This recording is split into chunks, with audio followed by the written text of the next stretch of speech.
Ce lundi 20 février, s'est déroulé à l'UGC Ciné-Cité de Strasbourg l'avant-première du court-métrage #FollowMe, une production Nolita réalisée par Lionel Hirlet. L'occasion pour l'équipe de speakers de venir à la rencontre de l'équipe de production, du réalisateur, des figurants et de spectateurs venus regarder en nombre la première œuvre cinématographique du réalisateur strasbourgeois. Je suis Léa Loubaché, je suis chargée des soutiens à la production audiovisuelle et cinéma pour l'Eurométropole de Strasbourg. Je m'appelle Teddy et je viens de Strasbourg. Je m'appelle Nico, j'ai 32 ans et j'ai fait figurant dans le film Follow Me. Lionel Hirlet, 36 ans, né à Strasbourg, réalisateur de clips, de pubs et depuis peu d'un court-métrage qui s'appelle Follow Me. Alors ce soir on est à l'avant-première, à la projection événementielle du court-métrage de Lionel Hirlet produit par Nolita Cinéma que nous avons soutenu dans le cadre du dispositif d'aide à la production. Du coup c'est la projection avec une grande partie de l'équipe technique, en tout cas de l'équipe strasbourgeoise, puisque ce court-métrage a été tourné ici, avec aussi une partie de techniciens bien sûr venus de Paris, mais le gros et une partie du casting et même toute la figuration vient d'ici. Et donc voilà, c'était l'occasion de faire une première projection en tout cas avec tout ce beau monde pour en souvenir de ce beau tournage qui s'est déroulé il y a déjà un an maintenant, c'était en janvier dernier. Et voilà, j'étais très, très impatient et très excité de montrer le résultat aux gens qui ont participé. Alors c'est l'Eurométropole qui porte ce dispositif. Et donc on a trois dépôts par an de producteurs qui proposent des projets, donc courts-métrages, longs-métrages ou projets audiovisuels. Qui ont un ancrage sur le territoire, c'est-à-dire soit ils sont produits, soit tournés en général avec une part de post-production et de l'embauche de techniciens locaux. Et ces projets sont soumis 3 fois par an à une commission d'experts qui jugent de leur qualité artistique principalement. Alors ça a commencé avec Nolita, donc la boîte de production, à qui j'ai soumis un scénario de court-métrage, et donc qui était à peu près celui qui a été porté sur écran et qu'on a développé ensemble. Et très rapidement, en fait, il faut rencontrer des distributeurs, et donc la liste elle est longue, mais donc tu as Canal+, France Télévisions, Arte. Canal+, sont les premières qu'on est allé voir et qui ont tout de suite été intéressées. Et donc pour compléter le budget et pour aussi savoir où on allait le tourner, se poser la question donc, de la localisation. Et là, mon producteur m'a dit écoute, ton histoire elle peut se tourner n'importe où. C'est vrai que moi dans ma tête je me posais pas la question, on allait tourner ça en Ile-de-France puisque j'habite à Paris. Et il me dit écoute, la région Grand Est ou même la ville de Strasbourg aime ce genre d'initiative. En tout cas il pousse vraiment pour le court-métrage et ça pourrait faire sens, sachant que je suis né ici. Et l'idée m'a séduit tout de suite, parce que voilà, j'avais jamais vraiment fait une œuvre de fiction déjà en règle générale, et d'autant plus j'avais jamais fait un tournage à proprement parler à Strasbourg, à part mes petits films quand j'étais au collège et au lycée, mais qui étaient des films amateurs. Donc là j'ai sauté tout de suite sur l'occasion. Ça faisait totalement sens et c'était symboliquement très fort que ça se fasse ici. Le réalisateur, l'Eurométropole et une partie du casting étaient donc présents en plus des spectateurs intrigués par ce court-métrage. Nous avons donc demandé à tout ce beau monde ce qu'ils ont pensé du film et de la soirée. Je suis venu assister à la séance Follow Me.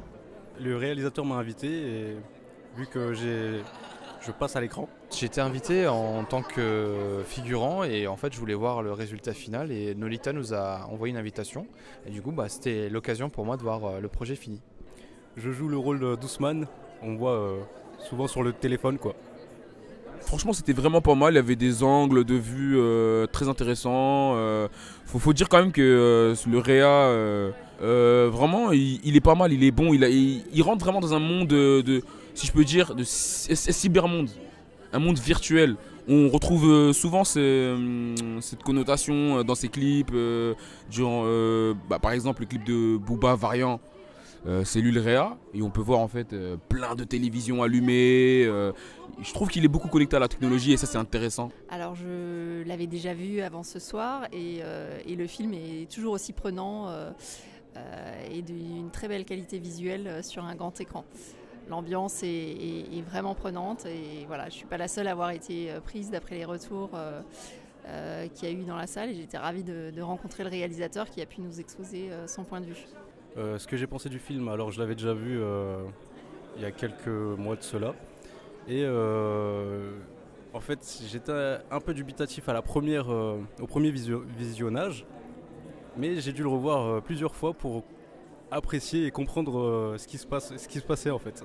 On a fait des projections, on a fait déjà 2 autres projections à Paris, chez l'un des partenaires et loueurs de matériel chez TSF et une autre qui compilait justement d'autres productions d'autres courts-métrages de Nolita.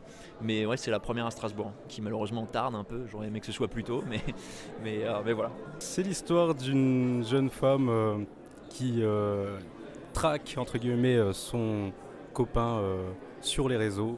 Et franchement, c'était cool. C'est un bon petit moment, court-métrage bien réalisé. Il y avait de bons plans. Les acteurs, l'actrice principale, franchement, je trouve qu'elle a grave bien joué, des expressions faciales qui te donnent vraiment l'impression que genre elle est matrixée en fait, genre qu'elle est totalement désemparée en fait de la situation. Elle gère plus rien, tu vois. Et non, franchement, rien à dire. Enfin, il était bien. La soirée se passe très bien, en tout cas ça m'a fait très plaisir qu'il y ait des gens qui avaient des questions ou des réflexions, ou encore qu'on vient de me parler, là ça me fait, en tout cas ça me touche et que le film a l'air justement de plaire. Superbe soirée. Écoute, c'était sympa, pour une fois on a pu discuter un peu avec le réalisateur, ce qui n'arrive pas souvent. Bon, c'est dommage, Gringe j'étais pas là. Mais sinon, bah ouais, c'était sympa, on a pu voir et puis montrer surtout à nos proches ce qu'on fait pour qu'ils comprennent aussi, parce que c'est pas toujours compris. Qu'est-ce que tu vas faire une journée de figuration, ça rapporte rien, bah ouais, mais ça me rapporte du plaisir, donc c'est l'occasion de montrer le résultat final en fait. C'était la première fois que je fais de la figuration, c'était une belle expérience et que je referai sûrement. Un avis très favorable donc, et la transition est toute trouvée, puisque nous en avons profité pour demander à Nicolas, figurant strasbourgeois et maintenant habitué des expériences d'acteurs de complément, de nous décrire comment se déroule une journée de tournage. Je fais de temps en temps de la figuration parce que ça m'éclate, et du coup j'ai eu Géraldine qui m'a gentiment mis sur le tuyau en me disant tiens, on a peut-être des rôles, postule, tu verras déjà. Et du coup je l'ai fait comme d'hab et sans attendre grand chose, et des fois on a des petits rôles sympas et c'est toujours sympa de faire ça. Moi la figure, je fais ça en plus de mon job, j'ai un job, je suis à mon compte et du coup j'ai cette liberté de me dire aujourd'hui j'ai pas de patron, je fais ce que je veux.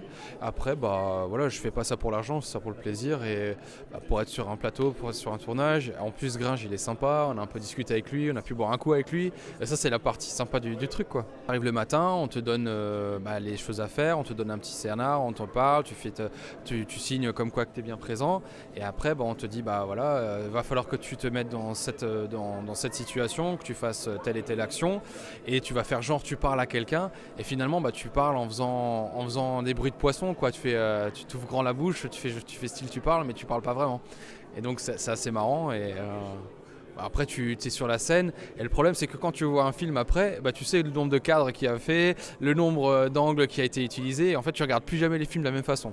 Donc tu deviens un expert aussi dans trouver des faux raccords, tu vois.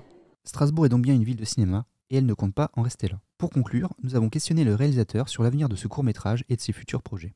On a eu quelques sélections déjà, une petite prestigieuse à Rhode Island aux États-Unis,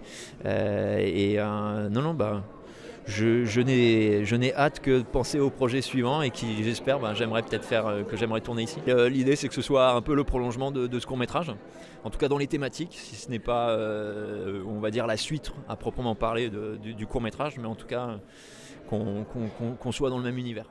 Merci à toutes et à tous d'avoir écouté ce sujet, j'espère qu'il vous aura plu. Il est temps pour moi de vous dire au revoir et à bientôt pour un nouveau sujet audio. Salut!